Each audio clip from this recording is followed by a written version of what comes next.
So, since everyone here is, I don't know, new, bago ba lahat, newly hired, or may more than 6 months na or a year na, meron na.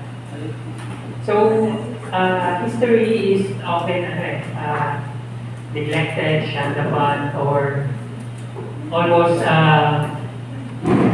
everybody doesn't want to talk about it anymore kasi in this age of,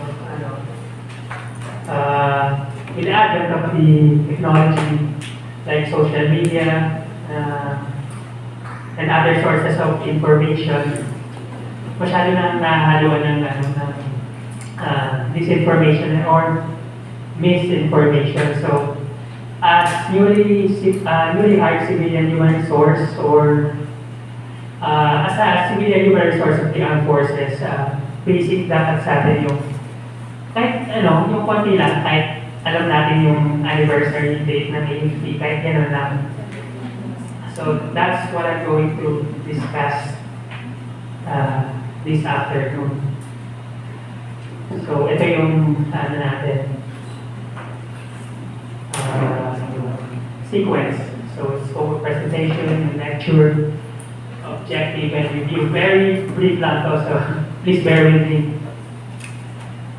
So yung scope of presentation natin is first, we will be discussing the pre-colonial period or yung time na hindi pa pupunta yung Spaniards dito, then the Spanish colonial period, the American colonial period, Japanese occupation, AFP under the presidency, and the AFP today.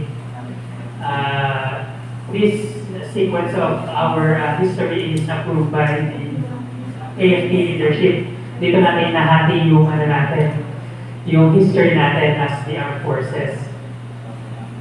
And bakit may AFP under the Philippine presidency? Kasi as we know, ang president is ang ating commander-in-chief.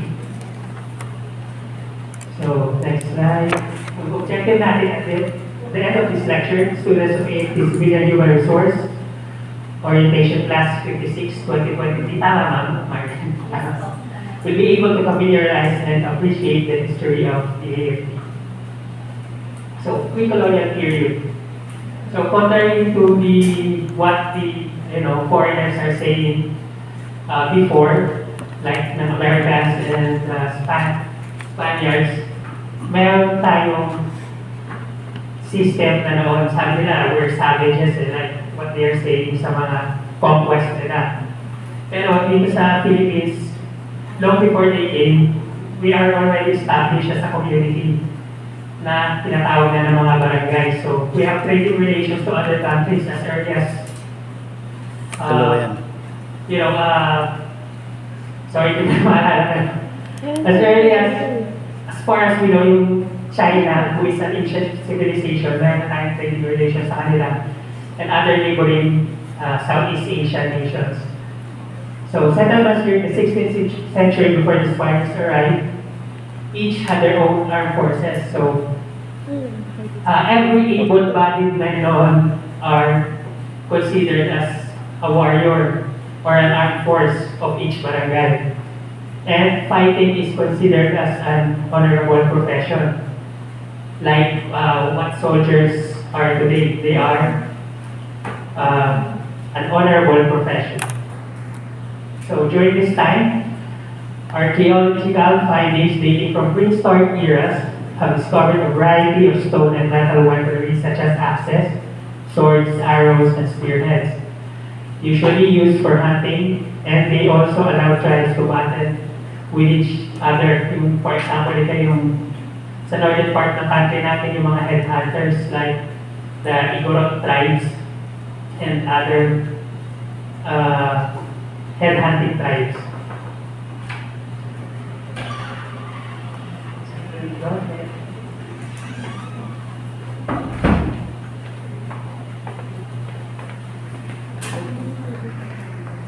So, swords were also part of native weaponry. Making of swords involved elaborate rituals that were based mainly on the auspicious conjunctions of the planets. So, alam naman natin siguro na hindi pa tayo Christian nun, so we are pagans by the time. So, Battle of Mactan. Ito na yung sa first recorded na clash between a local and a foreign invader. So, the Battle of Mactan is a fierce clash fought in the Philippines on 27 April 1521. The warriors of Lapu-Lapu, one of the daughters of Mactan, overpowered and defeated Portuguese explorer Ferdinand Magellan, who was killed in the battle. So, bakit ganyan yung pag-aaso ng the Warriors of Lapu-Lapu? Kasi hindi naman si Lapu-Lapu mismo yung pumatay kay Magellan. He was assumed or presumed that he was already 70 years old by the time. So,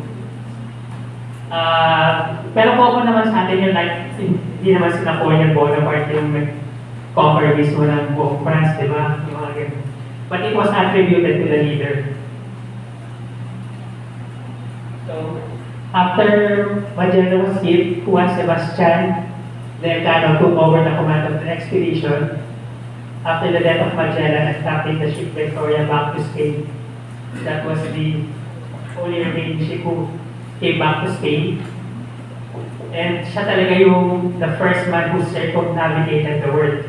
Hindi si Magellan kasi never made it back. After the Spain had celebrated Elcano's return, King Charles I decided that Spain should conquer the Philippines. 5 subsequent expeditions were then sent to the islands, but only Miguel Lopez de Legazpi succeeded in colonizing the Philippines. So, in February 1565, Legazpi landed in Cebu Island but struggled with the natives. Legazpi made a blood compact with the chieftain of Bohol, Dato si Catuna, and in April 1565, Legazpi returned to Cebu and destroyed the town of Ratupas and established a settlement that built the fort of Fuerza de San Pedro, which became the Spanish trading outpost and stronghold for the region. In May 1570, Legazpi sent Martin de Goiti and Captain Juan de Salcedo on a reconnaissance trip after hearing the riches of Manila.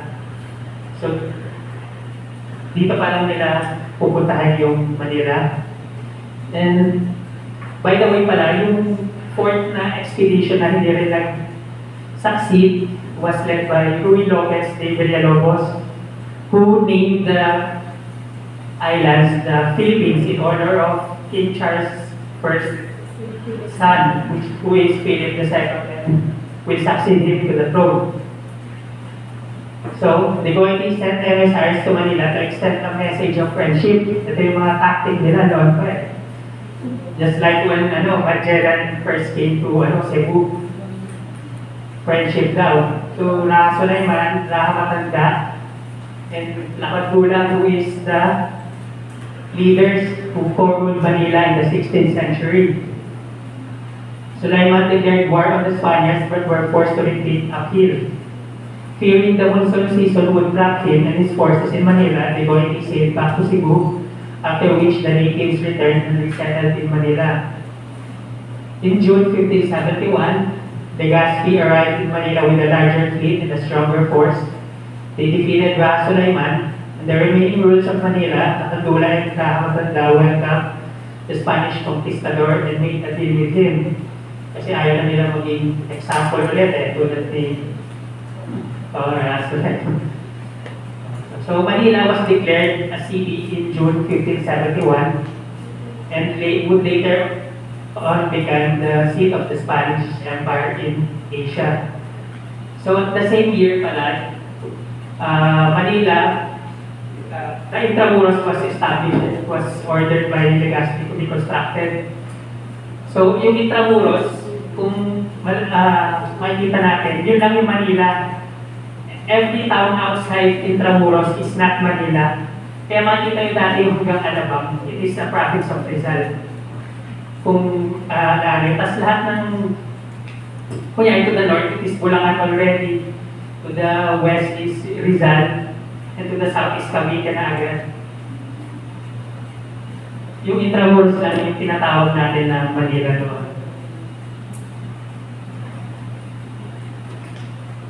So on July 7, 1892, ito na, ano na tayo, time skip na tayo. After 300 plus years, or 3 centuries, so 1892 na, a secret council convened in Ascaragas, Bitondo, with Andres Bonifacio, Leonate Aureliano, Valentin Diaz, Teodoro Plata, Ladislao Diwa, and Jose Dizon, among others, to the information ng Katipunan. So the objectives of the Katipunan, as the Brotherhood was popularly known, were threefold: political, moral, and civic.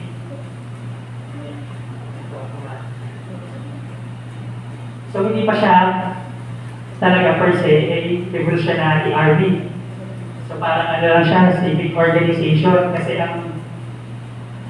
ang goal lang talaga nila is ito nga, itong tatlo: political, moral, and civic. Political is to gain independence sa Spain.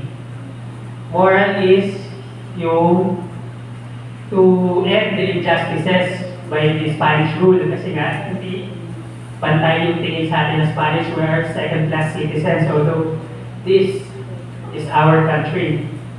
And yung civic is yung pagtutulungan nga, so brotherhood. KKK was transformed into a military organization. So these are the problems encountered when that happened. So there was no central headquarters. Officers and men were volunteers. And the drawbacks are few leaders had tactical and strategic expertise.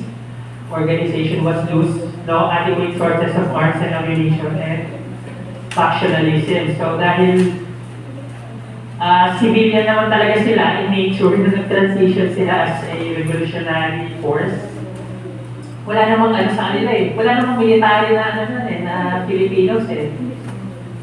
Only yung mga insulars, yung mga Spanish-born, yung mga Philippine-born Spaniards lang yung nagiging sundalo or Guardia Civil, and yun nga, wala naman tayong access to weapons. So the only weapons we have is yung mga stolen and mga bolos or yung mga melee weapons. And yung pinaka malala nun na nakita natin, as we see on the, although hindi naman ganun ka-accurate yung mga films, pati medyo exaggerated siya, yung factionalism is totoo yan, or yung regionalism. We are tied to our hometown or home provinces. So lalo na yung faction ni Aguinaldo who are Tawid boys or yung mga Etibac, Cavite, Tropang Cavite. So ito yung periods which covers the Spanish colonial period. So the Harris Convention was March 1897. Emilio Aguinaldo assumed leadership and established the Philippine Army. And Artemio Ricarte was elected Captain General of the Army. Kapag napunta kayo ng army or kung may taga-army dito, they were tracing their roots to the to this state. Tapos ang first chief Commander General ng army is si Artemio Ricarte. So in November 1897, yung sa Pact of Biak na Bato, ito dito na reorganize yung forces, medyo nagka-formal nagkamukha na yung forces. Aguinaldo, along with several revolutionaries, convened the Citizens Assembly in order to draft a provisional constitution for the Philippines. Pero ito ay failure because they were already negotiating with the Spanish yan. Isa sa napagkasunduan kung sa Biak na Bato Republic is the transition which the Spaniards agreed sa in 3 years, gagrant na daw nila yung independence ng Philippines. And they will pay the government of Aguinaldo 800,000 in Mexican pesos and other indemnities and bayad doon sa atrocities na ginawa nila sa Philippines. Kapalit nung nung pact na yun, they were exiled yung government officials ni Aguinaldo. Pati siya mismo, they left for Hong Kong, then was paid yung half nung yung half no agreed payment, which is 400,000. Tapos yung truth of the act na ba to, kaya failed kasi they are not trusting each other din with that Aguinaldo was not convinced na tototokanin nila yung agreement. And yung Spaniards naman, although nag-self-exile na si Aguinaldo and other secretaries nung government niya, Artemio Ricarte and yung other revolutionaries, tinutuloy pa rin nila yung aggression nila towards Spanish. So, hindi natuloy yung agreement. Tapos doon na bumalik si Aguinaldo. So, ito yung timeline. April 1898, Spanish-American War. Totoo pa to yung Spanish-American War na to. Time na yan, America was already eyeing the Philippines because of its strategic location and yung natural resources niya. So on 01 May 1898, battle in Manila, the US Asiatic Squadron destroyed the Spanish Pacific Fleet. So the Spaniards are no match against the United States. Noong 19 May 1898, yung return ni Aguinaldo dun sa exile niya, they were plotting against declaring the independence, which is yung 12 June 1898, nag-declare si Aguinaldo ng independence nila from Spain. Manila na rin yung Spain yan nung time na yan, after all those clashes with the United States. So 23 June 1898, establishment of revolutionary government with the Department of War and Public Works. So dito na yung may formal na establishment ng DNP, which is yung Department of War and Public Works. And on 25 October 1898, the Academia Militar, the first Philippine military school, was established in Malolos, Bulacan. Graduates became regular officers of the Army.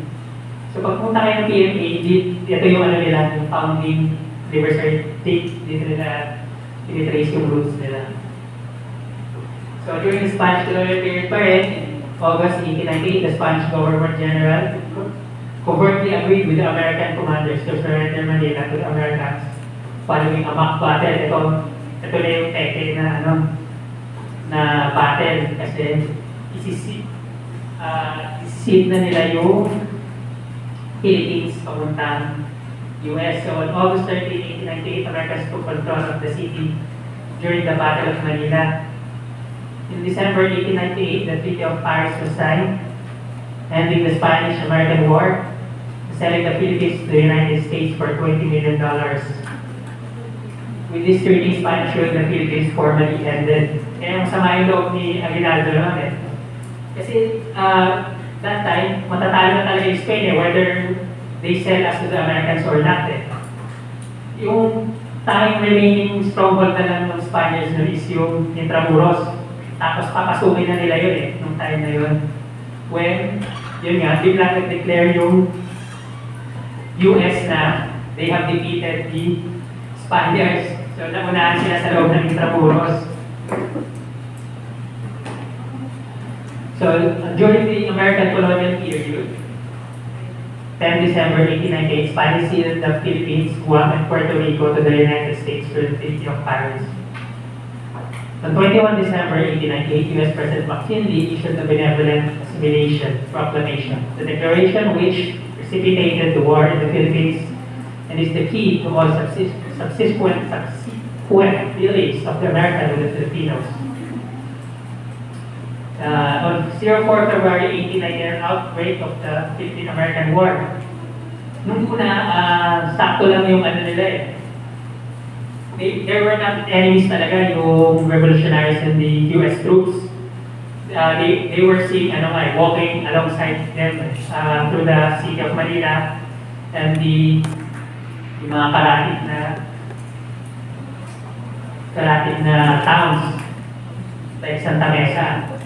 Pero during yung 04 February 1899, during outbreak of Philippine-American War, when nakita ng isang US soldier, yung isang Pilipino naglalakad sa may Santa Mesa, and nasabi niya, oh, then hindi siya pinansin ng Pilipino kasi hindi naman niya naiintindihan eh. Naglakad lang siya. Ano siya? Filipino group siya, then ayun natin na sila nagka-barilan. Tapos noong 23 March 1901, Aguinaldo was captured in Palanan, Isabela. Kung napanood niyo yung Boy, yung bata nila, yung Boy General, yun yung time na nahuli na si Aguinaldo, and Gregorio del Pilar, Boy General, was killed in the Battle of Pilat Pass when he was covering the rear of Aguinaldo while retreating. So ito yun.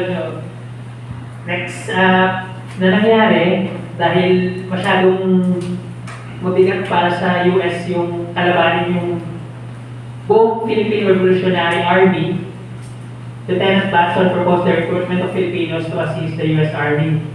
This was the genesis of the Philippine Scouts. Philippine Scouts, mga US troops pa rin siya, pero na-integrate na, nag-recruit na sila ng mga Filipino soldiers.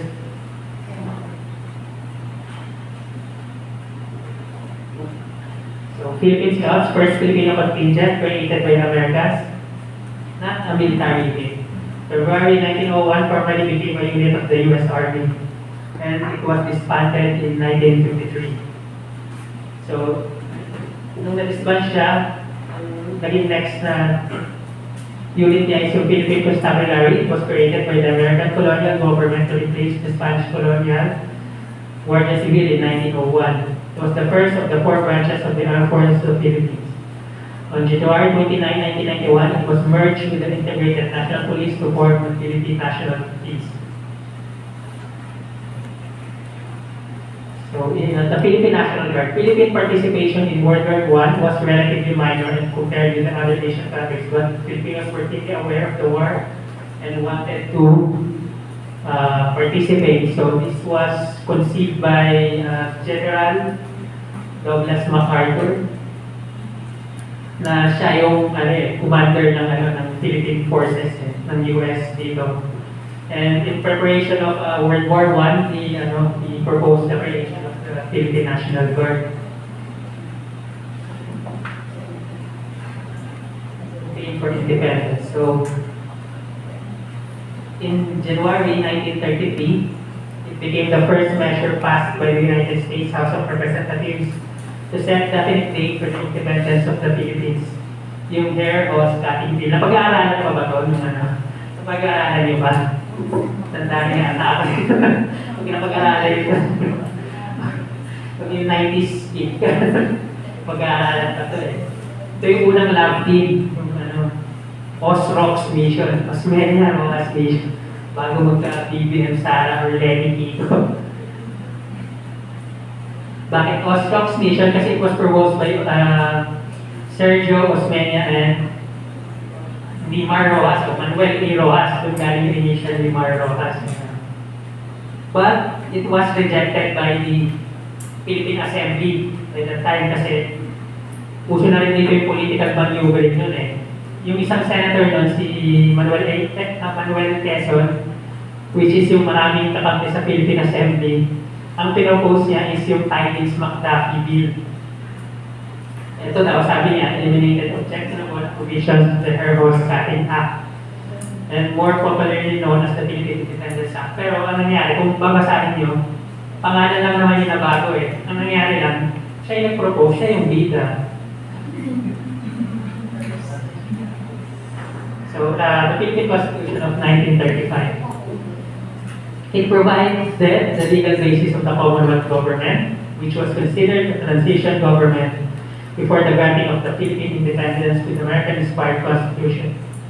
The Philippine government would eventually pattern its governance system after the American government. So, Philippine Constitution 1935, ito yung Commonwealth government na dito na-elect as first president si Manuel L. Quezon, siya yung president ng Commonwealth. And during this, yung pinakaunang EO niya, Executive Order, or yung pinakaunang Commonwealth Act niya, number 1 is itong National Defense Act of 1935. Kasi nung time na yun, with the, katatapos lang ng World War I, and nakita nila yung importance ng creation ng sarili natin independent defense forces. So it was passed by the Philippine National Assembly on 21 December 1935 as the birth of the Armed Forces of the Philippines. On 01 July 1947, the Philippine Air Force was officially established as a separate branch of the AFP through Executive Order Number 94, Series of 1947. Kasi during the Philippine National Guard era, wala pa namang yung mga airplanes nun or yung mga aircraft nun, parang kinoconceive pa lang siya ng mga inventor nila like the Wright brothers. And yung Navy, hindi siya gano'n ka popular sa sa Philippines. So siya, part lang siya ng Philippine National Guard as one of its arm, yung offshore patrol vessels. So, ito yung Japanese occupation noong December 1941. Japanese troops landed at the Liberian Gulf and advanced across Central Luzon towards Manila. In January 1942, the Japanese occupied Manila. On 09 April 1942, the continuous Japanese strikes caused the fall of Bataan and subsequently the fall of Corridor on 6 May 1942. Those who refused to surrender went underground and waged a guerrilla fighting against the Japanese. 20 October 1944, General Douglas MacArthur landed in Leyte and made a successful comeback. On 2 September 1945, General Tomoyuki Yoshida surrendered in Cugao. And on 4 July 1946, the U.S. granted independence to the Philippines. So yung Full of Bataan, naging although it is a tragedy na nag-pave siya ng way, naging success siya kasi na-delay natin yung advance ng Japanese forces sa Australia, so they never conquered Australia, yung mga Japanese. And it became a staging ground for the US forces to occupy ulit yung Philippines.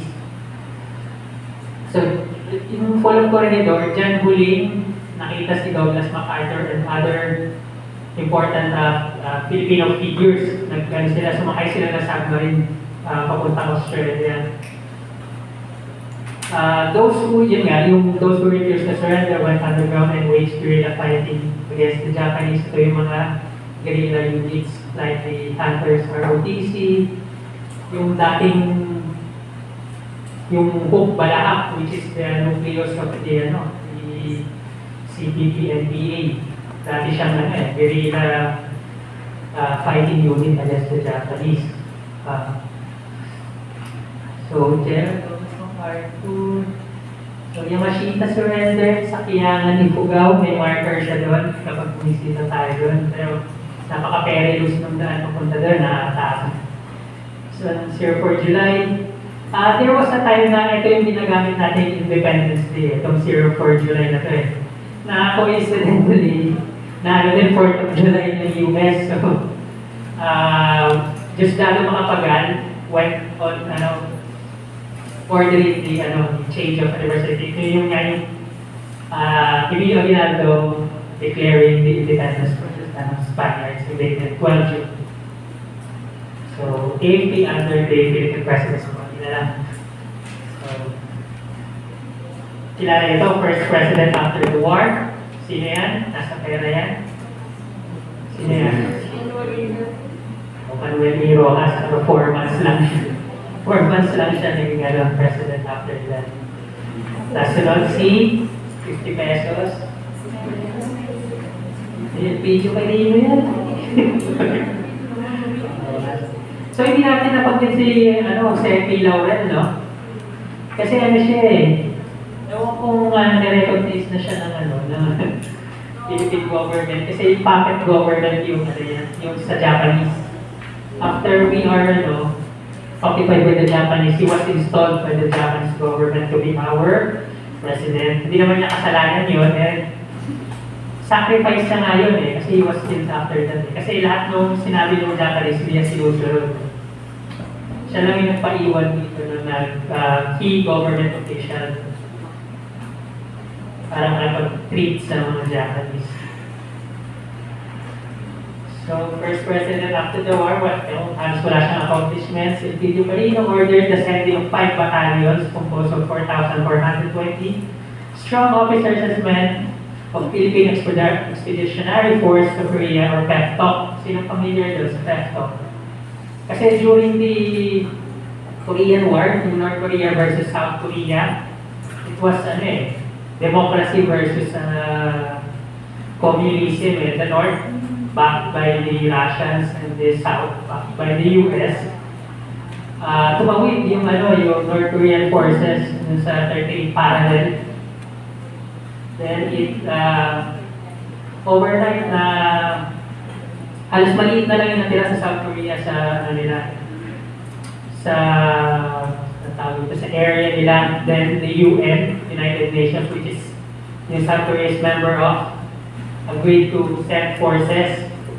And yung Philippines naman as member complied and sent 5 battalions. Yun yan, kung ano masulat doon.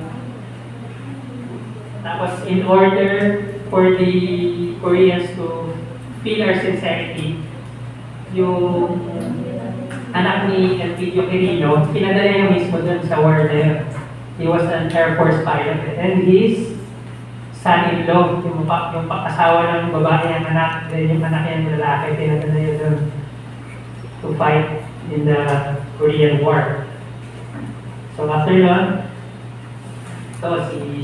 sino to? So next, rightmost. Magsaysay.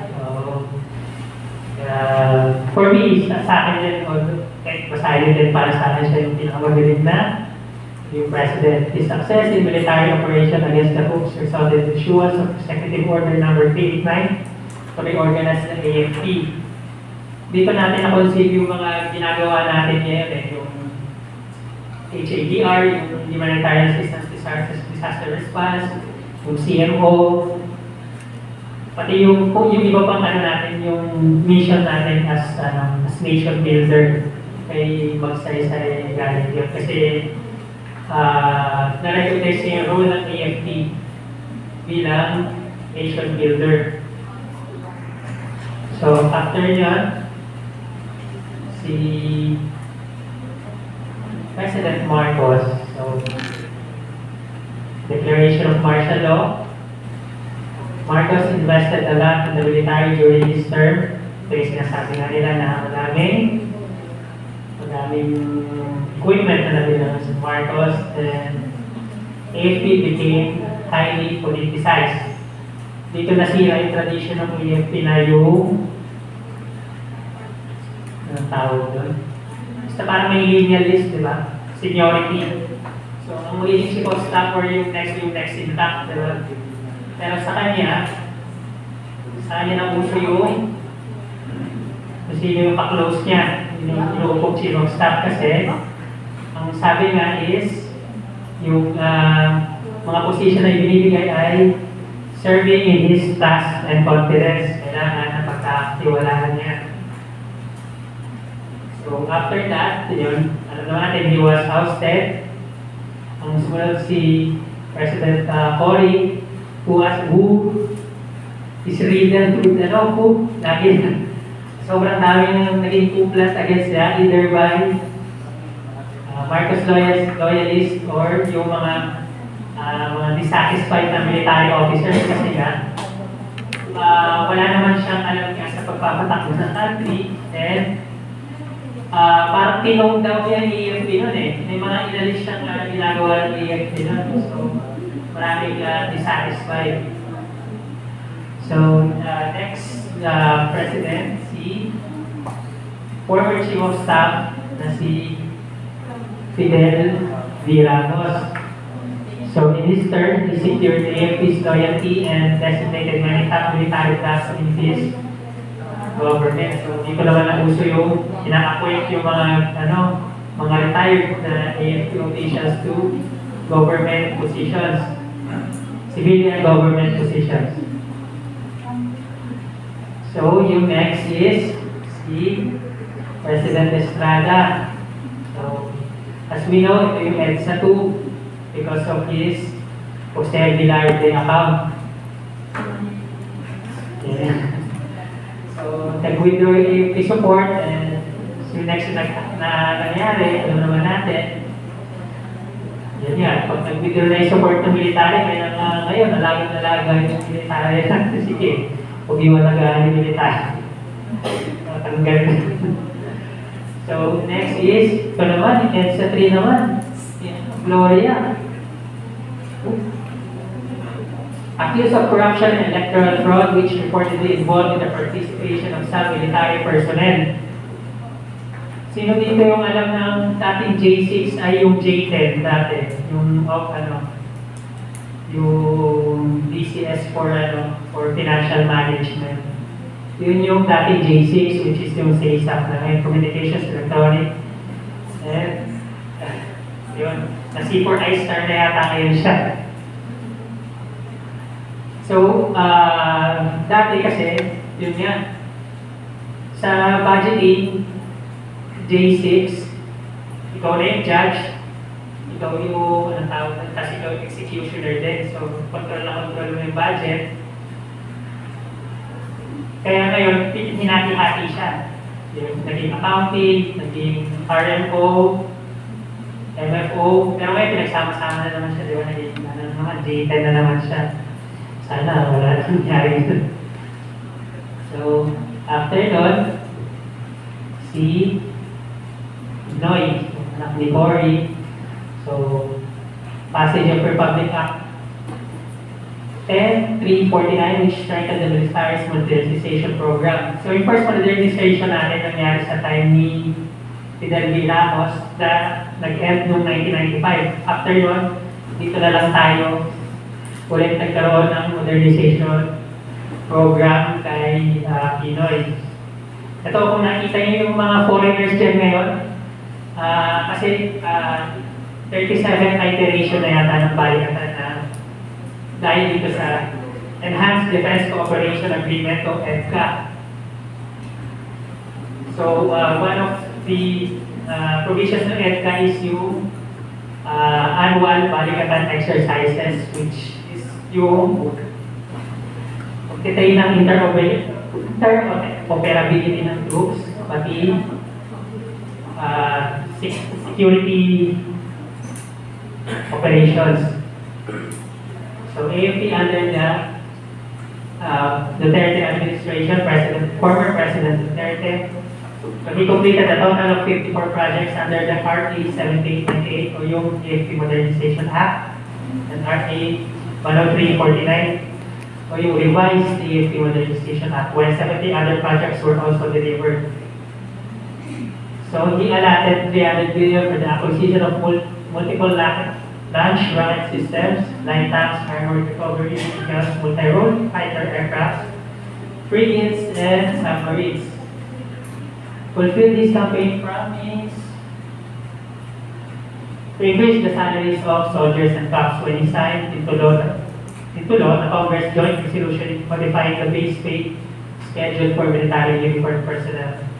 So he also signed the Republic Act number 11709 on 30 April 2022, granting military chiefs a fixed 3-year term. So ito na yung i-implement ngayon eh. May IRR na ito ngayon na yung mga key positions, kahit 55 ka na or pag 56 ka na, magiging matadagdagan ng plus 3 kung nasa key role ka. Pero binago yata nila yun sa IRR. So yung mga key positions na lang is yung 1, 2, 3, which is yung Chief of Staff, Vice Chief of Staff, and EDCS.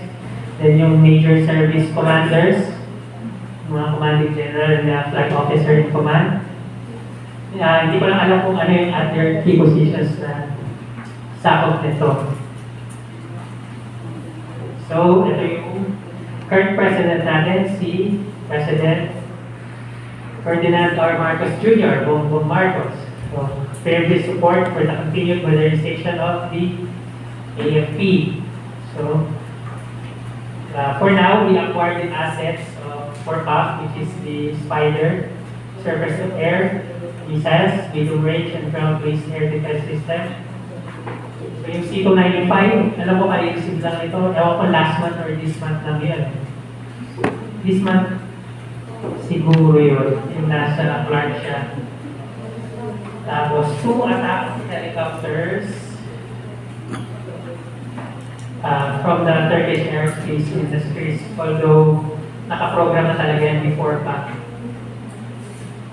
So, the AFP today, so AFP Monday, basic na to. Ito yung nakalagay din sa gate 1. For kung saan on gate, protect the people and the state and secure the sovereignty of the state, the integrity of the national territory. Buti nga, nag-acquire na tayo ng mga external defense na mga equipments ngayon. Dati sobrang focus natin sa internal which is dapat trabaho na ng mga police, pero AFP pa rin yung sumasagot. Defend the territory of the Republic of the Philippines, uphold the sovereignty and support the Constitution. So, ito dapat yung although nag-ano naman tayo, ina-affirm natin to. Lahat pa nag-sign ng parang yung parang papel na parang loyal tayo sa organization and sa country. Ito lang yun pinasign kami dito may papel na gano'n. Parang ganito yun sinasabi na. So yung parang yung oath, parang oath affirmation ito. So dapat, yung AFP is loyal sa Constitution. Kung loyal ka sa Constitution, dapat ang sinaserve mo is yung people kasi ang Constitution is by the people and for the people. Tayo.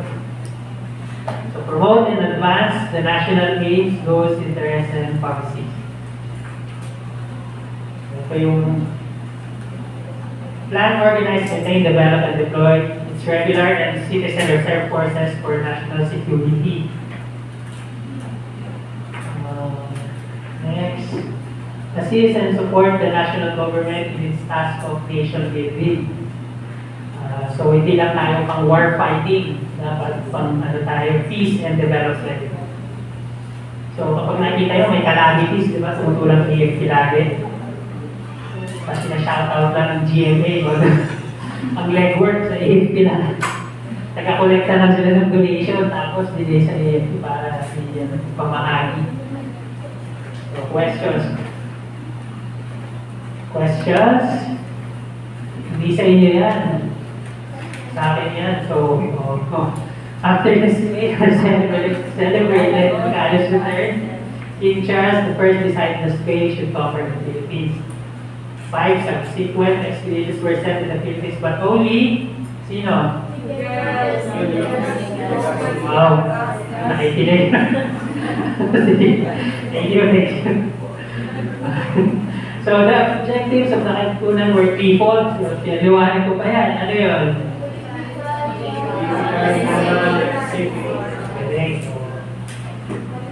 Wow. Galing. Usually kasi walang interest mga tao sa history. So, coincides with the establishment of the Philippine Army. Di ba discuss ko ito? Parang hindi Hulaan nyo na lang. Eros Convention. Nakita nyo ba ito? Galit nga. You rate the 3 AP major services based on its state. Ito yata yung wala, no? Wala. EA.